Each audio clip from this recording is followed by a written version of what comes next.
প্রিয় সপ্তম শ্রেণীর শিক্ষার্থীরা, শুভেচ্ছা নিও। আজকে আমি তোমাদের বিজ্ঞান বিষয়ের নতুন বই থেকে অষ্টম অধ্যায় শব্দের কথা এর ৮৬ পৃষ্ঠার কাজ সমাধান করে দেব। প্রথমে তোমাদের বলবো যে আমার চ্যানেলটি সাবস্ক্রাইব করো নাই তারা আমার চ্যানেলটি সাবস্ক্রাইব করবে এবং আমার সাথে থাকবে। তাহলে চলো আমরা ক্লাস শুরু করি। বিজ্ঞান অষ্টম অধ্যায় পৃষ্ঠা নং ৮৬, কাজ।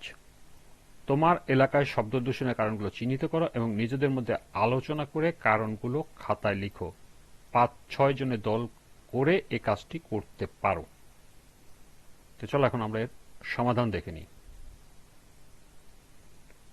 শব্দ দূষণ হলো পরিবেশে অতিরিক্ত কর্কশ ও বিরক্তিকর শব্দের উপস্থিতি যা মানুষ ও প্রাণীর স্বাভাবিক জীবনযাত্রার ব্যাঘাত ঘটায়। নিচে শব্দ দূষণের প্রধান কারণগুলো চিহ্নিত করা হলো। ১. বাস, গাড়ি, বাস, ট্রাক, মোটরসাইকেল ইত্যাদির অহেতুক হর্ন বাজানো। ২. শিল্প কারখানার যন্ত্রপাতি, মেশিন এবং উৎপাদন প্রক্রিয়ার শব্দ। ৩. রাস্তা তৈরি, বাড়ি নির্মাণ এবং অন্যান্য নির্মাণ কাজের শব্দ। ৪. বিয়ে বা বিভিন্ন অনুষ্ঠান, রাজনৈতিক সভা এবং ধর্মীয় কাজে মাইক ও লাউড স্পিকারের ব্যবহার। ৫. জেনারেটর, এয়ার কন্ডিশন, বৈদ্যুতিক পাখা এবং অন্যান্য যন্ত্রপাতি থেকে সৃষ্ট শব্দ।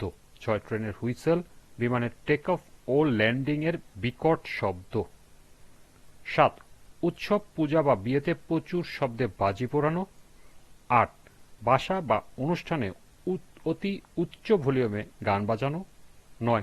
বাজার ও জনবহুল এলাকায় বিক্রেতা, মাইকিং ও মানুষের ভিড়ের শব্দ। ১০. জনসমাগম বা মিটিল মিছিলে জোরে কথা বলা বা স্লোগান। ১১. কারখানায় নিয়মিত সাইরেন বা অ্যালার্ম বাজানো এবং সর্বশেষ ১২. আবাসিক এলাকায় গভীর রাতে বা ভোরে গাড়ি চালু করার সময় বিকট শব্দ। এই ছিল ৮৬ পৃষ্ঠার কাজের সমাধান। আজকের ক্লাসটি এ পর্যন্তই।